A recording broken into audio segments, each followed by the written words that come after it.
खेती बाड़ी का काम करता था। एक दिन जब अपनी फसल को बेचने जा रहा था तो कुछ बदमाश उसे रोक लेते हैं। यहाँ के डॉन है हम, अगर अपनी जान बचाना चाहता है तो यहाँ से भाग जा। उस बदमाश की बात सुनकर टुन्नू चिड़ा सोच में पड़ जाता है। अगर मैं अपनी सारी फसल को छोड़ के चला गया तो कालू जमींदार का कर्ज कैसे दूंगा? मुझे थोड़ी हिम्मत तो दिखानी होगी। ऐसा सोचकर टुन्नू चिड़ा अपनी बग्गी को आगे बढ़ाता है। तभी एक बदमाश टुन्नू के सिर पर जोर से लाठी मारता है और टुन्नू बग्गी से नीचे गिर जाता है। वो घायल होकर बेहोश जमीन पर पड़ा रहता है और वो तीनों बदमाश बग्गी को लेकर वहाँ से भाग जाते हैं। सुबह से शाम हो गई पर टुन्नू जी अभी तक फसल बेचकर घर नहीं आए। मुझे बहुत चिंता हो रही है। माँ, आप चिंता ना करें, क्या पता आज बाजार में ज्यादा भीड़ हो, इसलिए पिताजी को घर आने में देर हो रही है। वो दोनों माँ बेटी टुन्नी चिड़े का इंतजार करती हैं, परंतु टुन्नू चिड़ा तो रात होने पर भी घर नहीं आता। बस कुक्कू बेटी बहुत हुआ, अब टुन्नू जी को देखने बाजार जा रही हूँ, आप घर पर ही रहना। माँ, बाजार तो हमारे जंगल से बहुत दूर है और आपका अकेले जाना वहाँ ठीक नहीं है, तो मैं भी आपके साथ चलती हूँ। फिर वे दोनों माँ बेटी टुन्नू चिड़े को ढूंढने के लिए निकल जाती हैं। वो अपने जंगल से दूर आ चुकी थी। तभी उन्हें रास्ते में टुन्नू बेहोश पड़ा दिखाई देता है। टुन्नू जी, आंखें खोलो, आपको क्या हो गया? माँ, पिताजी के सर से तो काफी खून निकल चुका है। वो दोनों माँ बेटी टुन्नू चिड़े को खूब आवाज लगाती हैं, परंतु टुन्नू चिड़ा तो मर चुका था। बेचारी दोनों माँ बेटी सुबह होने तक रोती रहती हैं। तभी कालू जमींदार उनके घर आता है। टुन्नू चिड़िया, तुम्हारे पति ने कहा था कि फसल बेच के सारे रुपए दे दूंगा, अब कहाँ है वो? कालू जमींदार जी, कल टुन्नू जी फसल बेचने के लिए बाजार गए थे, परंतु रास्ते में ना जाने उन्हें क्या हुआ जिससे उनकी मौत हो गई। क्या कहा? टुन्नू चिड़े की मौत हो गई है? तो वो सारी की सारी फसल कहाँ है? वो फसल मुझे दे दो, मैं बेच के अपने पैसे ले लूँगा। कालू जमींदार जी, हमें नहीं पता वो फसल कहाँ गई और न ही टुन्नू जी के पास हमें पैसे मिले। पैसे भी नहीं हैं और टुन्नू भी मर गया, तो अब मेरा कर्ज कौन चुकाएगा? मैं कालू जमींदार दिन रात खेतों में मेहनत करूँगी और फसल बेचकर आपका सारा पैसा चुका दूंगी। नहीं नहीं, मैं अपना और नुकसान नहीं कर सकता, मुझे अपने खेत किराए पर नहीं देने। तू कोई छोटा मोटा काम करके मेरे पैसे दे देना, वरना ये घर मेरा होगा। ऐसे कहकर कालू कौवा वहाँ से चला जाता है। अब टुन्नी चिड़िया बहुत चिंता में पड़ जाती है और कालू कौवा मन ही मन बहुत खुश होता है। वाह, अब आएगी मेरी मौज, टुन्नू की सारी फसल भी मेरी और उसका घर भी मेरा होगा। फिर टुन्नी अपनी गरीबी से परेशान होकर अपनी बेटी की शादी मुझसे करा ही देगी। ऐसे सोच सोच कर कालू कौवा बहुत खुश होता है और इधर बेचारी टुन्नी चिड़िया बहुत चिंता में पड़ जाती है। हे भगवान, अब मैं कालू कौवे का कर्जा कहाँ से दे पाऊंगी? अगर पैसों का इंतजाम नहीं हुआ तो ये घर भी हमसे छीन लेगा। माँ, मेरी सहेली की मम्मी चूड़ी बेचने का काम करती है, तो क्यों न आप भी चूड़ी बेचने का काम शुरू कर दें? मेरी बेटी, बात तो आपकी सही है, पर मुझे चूड़ियाँ बनानी तो आती नहीं है, फिर मैं ये काम कैसे कर सकती हूँ? माँ, आप मेरे साथ मेरी सहेली के घर चले, वो आपको अच्छे से चूड़ियाँ बनाना सिखा देंगी। फिर टुन्नी चिड़िया अपनी बेटी के साथ उसकी सहेली के घर चली जाती है। चिड़िया बहन, आप मत घबराइए, मैं आपको सुंदर सुंदर चूड़ियाँ बनाना सिखा दूंगी, फिर वो कालू कौवा आपका घर नहीं ले सकता। आपका बहुत बहुत धन्यवाद, मैं आपका ये एहसान कभी नहीं भूलूंगी।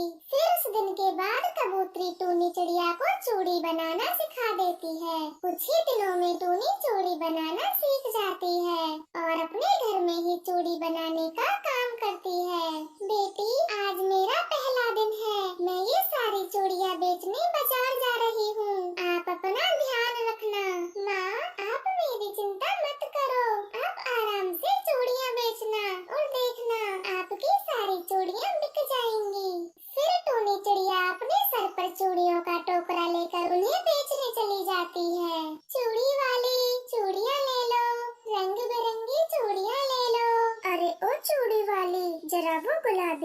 तो दिखाना। हाँ बहन जी, मैं अभी आपको गुलाबी चूड़ियाँ दिखाती हूँ। चूड़ियाँ तो सुंदर हैं, पर इनका रेट क्या है? बहन जी, सिर्फ 80 रुपए की 12 है। अरे वाह, ये चूड़ी वाली तो बहुत सस्ती चूड़ियाँ बेच रही है। मैं 2-3 दर्जन चूड़ियाँ ले ही लेती हूँ।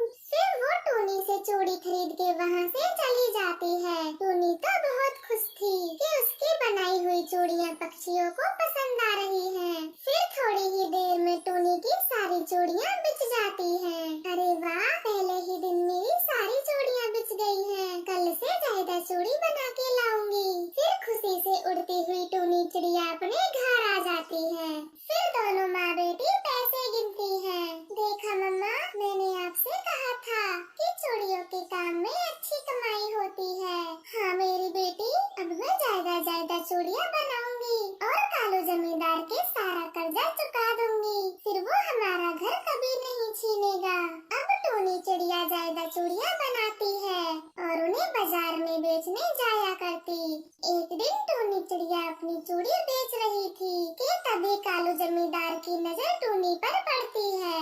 अरे ये तो टोनी चिड़िया है और इसके पास इतनी सारी चूड़ियाँ कहाँ से आई? कहीं इसने चूड़ियों का काम तो शुरू नहीं कर दिया। मैं इसके पास जाकर देखता हूँ। फिर कालू कौवा टोनी चिड़िया के पास चला जाता है। टोनी चिड़िया, क्या ये सारी चूड़ियाँ तुम्हारी हैं? हाँ कालू कौवे, मैंने चूड़ियों का काम शुरू कर दिया है। मैं कुछ ही दिनों में आपके सारे पैसे चुका दूंगी। फिर कालू कौवा चुपचाप वहाँ से चला जाता है और गुस्से में कहता है, मैंने टुन्नू चिड़े की फसल खराब की, फिर उसे कर्जा दिया, यहाँ तक कि उसे बदमाशों से मरवा भी दिया। ये सोचकर कि गरीबी से परेशान होकर टोनी अपनी बेटी की शादी मुझसे करा देगी, लेकिन इसने तो चूड़ियों का काम शुरू कर दिया है। मुझे कुछ और सोचना पड़ेगा। ऐसे सोचकर कालू कौवा रात होने का इंतजार करने लगता है और रात होते ही टोनी चिड़िया के घर चला जाता है और उसकी चूड़ी बनाने की मशीन को चुरा लाता है। साथ ही उसके सारे जमा पैसों को भी ले आता है। अब देखता हूँ कैसे ये चूड़ी बनाती है। मशीन तो मेरे पास है और सारे पैसे भी। अगली सुबह टोनी चिड़िया देखती है तो उसकी मशीन गायब थी। हे भगवान, कोई दुष्ट मेरी चूड़ी बनाने की मशीन को चुरा ले गया। अब मैं चूड़ी कैसे बनाऊंगी? मम्मा, आप चुप हो जाइए। हम जमा किए पैसों से नई मशीन ले आते हैं। आप फिर से चूड़ियाँ बनाना। फिर टोनी चिड़िया अपने जमा किए हुए पैसों को देखती है, परंतु वहाँ पर तो एक भी पैसा नहीं था। बेटी, वो दुष्ट तो हमारे पैसों को भी चुरा ले गया। अब हम नई मशीन कहाँ से लाएंगे? माँ, आप कालू जमींदार से कुछ पैसे उधार ले लें, फिर नई मशीन खरीद लेना। अपनी बेटी की बात टोनी चिड़िया को सही लगती है और वह कालू जमींदार के घर चली जाती है और उसे सारी बातें बताती है। नहीं टोनी चिड़िया, मैं आपको एक भी पैसा नहीं दे सकता। पहले मेरा सारा कर्ज चुका दो जो तुमने ले रखा है। कालू जमींदार, अगर आप मुझे थोड़े पैसे उधार दे देंगे तो मैं चूड़ी बनाने की मशीन ले आऊंगी, फिर आपका सारा कर्जा चुका दूंगी। नहीं, आप कैसे भी करके मेरा पहले का कर्जा चुका दो। मैं आपको और पैसे नहीं दे सकता। कालू की यह बात सुनकर टोनी चिड़िया वहाँ से चली जाती है। मैं इस चिड़िया का पीछा करता हूँ कि अब कौन इसकी मदद करता है। अगर ये दोबारा से मशीन ले भी आई तो मैं फिर से उसे चुरा लूँगा। और इधर टोनी चिड़िया थक हार के एक पेड़ के नीचे बैठ जाती है। कोई मेरी मदद करने को तैयार नहीं है। हे भगवान, आपने मेरे टुन्नू चिड़े को मुझसे क्यों छीना? एक वो ही तो हमारा सहारा थे। अब कालू जमींदार के पैसे कैसे चुकाऊंगी? ऐसा कहकर टोनी चिड़िया वहाँ पर बैठी बैठी रो रही थी। तभी एक बूढ़ा पेड़ टोनी चिड़िया से बोलता है, चिड़िया, आप इतनी दुखी क्यों हो? मुझे बताओ, मैं आपकी जरूर मदद करूँगा। फिर टोनी चिड़िया पेड़ को सारी बातें बताती है। बस इतनी सी बात है चिड़िया, मैं अभी आपकी समस्या का हल कर देता हूँ। फिर पेड़ पेड़ के इतने कहते ही उसके डालों पर सुंदर सुंदर रंग बिरंगी चूड़ियाँ आ जाती हैं। चिड़िया, आज से मैं तुम्हारा चूड़ी देने वाला पेड़ हूँ। तुम जब भी मेरे पास आओगी तो इसी तरह से ढेरों चूड़ियाँ पाओगी। पेड़ जी, आपका बहुत बहुत धन्यवाद। आपने तो मेरी सारी चिंताएं दूर कर दी। चिड़िया, अब ये सारी चूड़ियाँ ले लो और इन्हें बाजार में बेच आओ। फिर टूनी चिड़िया पेड़ के ऊपर से सारी चूड़ियाँ जमा कर लेती है और उन्हें लेकर वहाँ से चली जाती है। दूर छिपा कालू कौवा यह सब देख रहा था। इस टूनी चिड़िया की किस्मत तो बहुत अच्छी है, लेकिन अब मुझे इस बेचारे बूढ़े पेड़ को जड़ से काट फेंकना होगा और तभी मुझे शांति मिलेगी। फिर कालू कौवा पेड़ को काटने चला जाता है। वो अपने कुल्हाड़े को पेड़ की जड़ में मारता है। कालू कौवे, मैंने तुम्हारा क्या बिगाड़ा है जो तुम मुझे काटना चाहते हो? चिड़िया, आज से मैं तुम्हारा चूड़ी देने वाला पेड़ हूँ। यही तुम्हारी कटने की वजह है। अब कटने के लिए तैयार हो जाओ। मैं सब समझ गया हूँ। वो मूर्ख कालू जमींदार तुम ही हो। मैं अभी तुम्हें सजा देता हूँ। इतना कहकर पेड़ मंत्र पढ़ने शुरू करता है और इधर कालू कौवे के दोनों पंख टूटकर जमीन पर गिर जाते हैं और उसकी एक आंख फूट जाती है और उसके दोनों पैर भी टूट जाते हैं। वो बस जमीन पर किसी पत्थर की तरह गिर जाता है। कालू कौवे, तुमने अपने स्वार्थ के लिए न जाने कितने पाप किए हैं। बेचारे टुन्नू चिड़े को तो मार ही दिया। अब तुम्हारी यही सजा है। तुम बस यहाँ मिट्टी की तरह पड़े रहो। तो प्यारे दोस्तों, हमें इस कहानी से यह सीख मिलती है कि हमें अपनी जिंदगी में किसी के साथ अन्याय नहीं करना चाहिए, क्योंकि एक न एक दिन भगवान उसकी सजा हमें जरूर देता है। कालू जी, देखा आपने, टूनी चिड़िया आजकल कितनी मोटी होती जा रही है। पता नहीं कौन सा फल खाती है। क्या घोरी जी, आपको नहीं पता, टूनी चिड़िया को असली घी से भरा डब्बा मिला है। अब खाना भी असली घी में बनाकर खाती है, तो मोटी क्यों नहीं होगी? क्या कहा कालू जी? घी का डिब्बा मिला है, परंतु कहाँ से? गोरी, वो भोजन खोजने दूसरे जंगल गई थी, तो कोई राहगीर उस पेड़ के नीचे डिब्बा भूल गया और टूनी चिड़िया को घी का डिब्बा मिल गया। इन सर्दियों में चिड़िया की तो किस्मत ही खुल गई, जो बैठे बिठाए घी का डिब्बा मिल गया। अपनी तो सिर्फ फूटी किस्मत है, कभी कुछ नहीं मिलता। ऐसा कहकर गोरी कौवी जोर जोर से रोना शुरू कर देती है ताकि कालू कौवा उसके लिए कहीं से भी घी का डब्बा ले आए, परंतु कालू तो उसे नजरअंदाज करके वहाँ से भाग जाता है। वो पंख में लाठी लिए उसे ढूंढने के लिए घर से बाहर निकल जाती है और कालू कौवा उसे दिख जाता है। अरे बाप रे, ये गोरी जी तो लाठी लिए मेरी तरफ ही आ रही है। अब तो भाग भी नहीं सकता हूँ, कोई न कोई बहाना बनाना पड़ेगा। फिर कालू कौवा जोर जोर से हाँफना शुरू कर देता है। अच्छा हुआ गोरी जी जो तुम मेरे पीछे पीछे आ गई। मुझे घर में बड़ी घुटन हो रही थी, इसीलिए खुली हवा में आया हूँ। थोड़ा सा पानी पिला दे। मैं सब जानती हूँ, आप बचने के लिए ऐसा नाटक कर रहे हो। रुक जाओ, मैं अभी आपको लाठी से पानी पिलाती हूँ। फिर गोरी कौवी के ऐसा कहते ही कालू कौवा तुरंत ही अपनी आँखें बंद करके जमीन पर गिर जाता है और बेहोशी का नाटक करता है। कहीं ये सच में तो डर से बेहोश नहीं हो गया। प्लीज कालू जी उठ जाओ, मैंने लाठी फेंक दी। गोरी कौवी की ये बात सुनकर कालू अपनी आंखें खोल देता है। गोरी, मुझे क्या हुआ था? मैं कहाँ हूँ और मेरा सर जोर जोर से घूम क्यों रहा है? अब अपना ड्रामा बंद करो कालू और मेरी बात को ध्यान से सुनो। कहो गोरी जी, आप क्या कहना चाहती हो? कालू जी, मुझे भी असली घी खाना है, तो कैसे भी करके मेरे लिए घी का इंतजाम करो, वरना मैं आपसे बात नहीं करूँगी। ठीक है, मैं जाता हूँ और कहीं से घी का डिब्बा लाता हूँ। फिर कालू कौवा एक बुढ़िया के घर चला जाता है और सभी डिब्बे को निहारने लगता है। इस बुढ़िया की रसोई में तो घी है ही नहीं, लगता है गरीब की रसोई में आ गया हूँ। अब मुझे अमीर के घर जाना होगा। फिर कालू कौवा वहाँ से एक सेठ के घर में चला जाता है और उसकी मुंडेर पर बैठकर उसके जाने का इंतजार करता है। ये खड़ूस आदमी कब से अखबार पढ़े जा रहा है, जैसे सारी दुनिया की खबर यही रखता हो।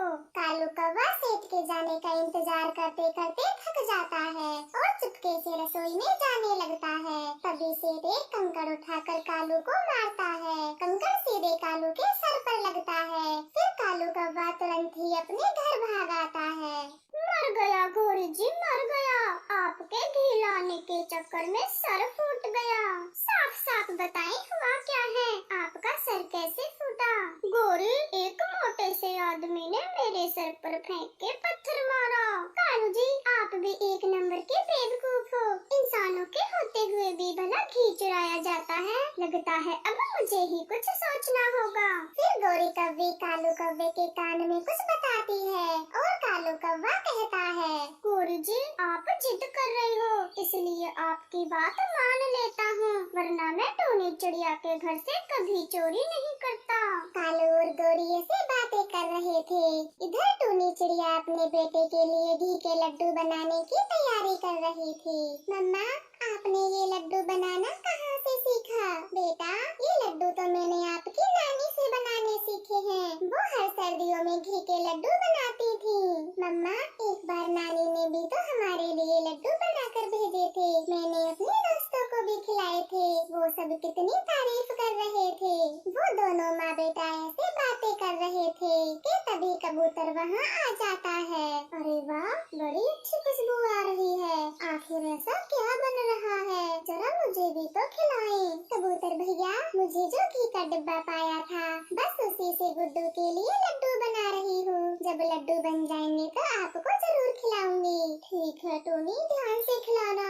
बड़े दिन हो गए, असली घी का टेस्ट भी भूल गया हूँ। कबूतर भैया, आपने बड़ी चिंता की। मैं अभी आपको थोड़ा सा घी दे देती हूँ, फिर आप जी भर कर चखना। फिर टोनी चिड़िया उस डब्बे में से एक कटोरी घी कबूतर को दे देती है। कबूतर घी की कटोरी लेकर अपने घर चला जाता है। लूसी जी, चिड़िया ने मेरे लिए एक कटोरी घी दिया है। बढ़िया से घी के पराठे बना दीजिए, जी भर कर खाऊंगा।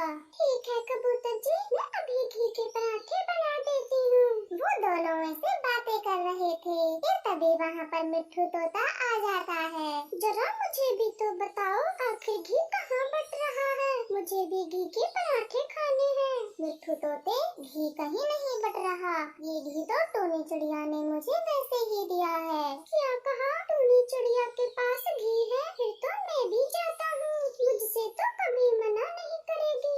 फिर मिट्ठू तोता तुरंत ही वहाँ से उड़ जाता है और टोनी चिड़िया के घर जाकर ही सांस लेता है। चिड़िया बहन, सुनते ही भाग आया हूँ, कहीं घी खत्म ना हो जाए। आप मुझे भी थोड़ा सा घी दे दें, मैं हलवा बनाकर खाऊंगा। चिड़िया मिट्ठू तोते की बात सुनकर हंस पड़ती है। आपने बड़ी चिंता की मिट्ठू, मैं अभी आपके लिए घी लाती हूँ, थोड़ा सब्र करो। फिर टोनी चिड़िया एक कटोरी घी मिट्ठू तोते को भी दे देती है और तोता घी लेकर वहाँ से चला जाता है। मम्मा, जल्दी से ये लड्डू बना भी दो। अगर गोरी आंटी को पता चल गया तो वो भी घी मांगने आ जाएगी। फिर सारा घी बिना लड्डू बने खत्म हो जाएगा। हाँ बेटा, आप सही कह रहे हो। आप ये गोला कसें, मैं किशमिश और बादाम ले आती हूँ। फिर टोनी चिड़िया सामान लेने चली जाती है, जहाँ गोरी कौवी पहले से सामान ले रही थी। श्यामू काका, आधा किलो किशमिश और आधा किलो बादाम दे दो। टोनी चिड़िया, बादामों से क्या बना रही हो? जरा मुझे भी तो बताओ। गोरी बहन, मैं गुड्डू के लिए लड्डू। मैं भी क्या बोले जा रही हूँ, ये बादाम तो मेरी पड़ोसन बुलबुल ने मंगाए हैं। ठीक है चिड़िया, मैं अब चलती हूँ, कालू के लिए खिचड़ी बनानी है। फिर वे दोनों वहाँ से अपने अपने घर चली जाती हैं और गोरी कौवी कालू से कहती है, कालू जी, मैंने उस टोनी चिड़िया को श्यामू दुकानदार से बादाम खरीदते देखा। लगता है सारे घी से कुछ बनाने वाली है। आप यूं ही पंख पे पंख रखे बैठे रहें। गोरी जी, रात तो होने दो, अब क्या दिन में भी चोरी करें? फिर गोरी कौवी गुस्से में खिचड़ी बनाती है और इधर टोनी चिड़िया लड्डू बना रही थी। वो एक लड्डू बनाकर गुड्डू को देती है। गुड्डू बेटा, जरा खाकर तो बताओ लड्डू कैसा बना है। मम्मा, ये तो रामू हलवाई के लड्डू से भी स्वादिष्ट है। फिर दोनों माँ बेटा लड्डू खाते हैं और शाम भी हो जाती है। इधर गोरी और कालू अपने घोंसलों में बैठे हुए थे। कालू चलोगे? हाँ हाँ कालू, मुझे आप पर विश्वास नहीं है। कहीं घी की जगह पर रिफाइंड का डब्बा उठा लाए तो? ठीक है, आप भी चल देना, मुझे क्या। फिर थोड़ी देर बाद गोरी और कालू का इंतजार खत्म हो जाता है और रात हो जाती है। वो दोनों टोनी के घर चोरी करने के लिए निकल जाते हैं। कालू जी, मुझे तो कहीं भी घी का डिब्बा नहीं दिख रहा है। हाँ, लगता है टोनी चिड़िया सारा घी एक बार में ही खा गई। कालू जी, आपने आने में देर कर दी। उन दोनों की आवाज से चिड़िया जाग जाती है। कालू गोरी, मुझे पता था आप मेरे घर चोरी करने जरूर आएंगे, इसीलिए मैंने सारे लड्डू अपने घोंसलों के नीचे छिपा लिए थे। चिड़िया बहन, मैं चोरी करना नहीं चाहता था, परंतु नहीं आता तो गोरी मुझे बहुत मारती। मुझे माफ कर दो। क्यों कालू जी, मेरा ही नाम क्यों लगा रहे हो? आपने ही तो मुझे बताया था कि टोनी चिड़िया के घर में घी है। लेकिन गोरी जी, मैंने चोरी करने को कब कहा? आप दोनों चुप हो जाइए, मैं अभी आपको घी के लड्डू देती हूँ। फिर टोनी चिड़िया गोरी कव्वी को कुछ लड्डू दे देती है। गोरी तो शर्म के मारे कुछ बोल ही नहीं पाती। देख लिया गोरी जी, चिड़िया बहन कितनी अच्छी है। उसने हमारी इस घटिया हरकत के बाद भी लड्डू दिए। हाँ टोनी बहन, मुझे भी माफ कर दो, मेरा घी खाने का बहुत मन था, इसीलिए ऐसा किया। फिर चिड़िया उन दोनों को माफ कर देती है और वे दोनों लड्डू लेकर अपने घर चले जाते हैं और टोनी चिड़िया आराम से सो जाती है। ये कालू और गोरी तो कभी नहीं सुधरेंगे, पर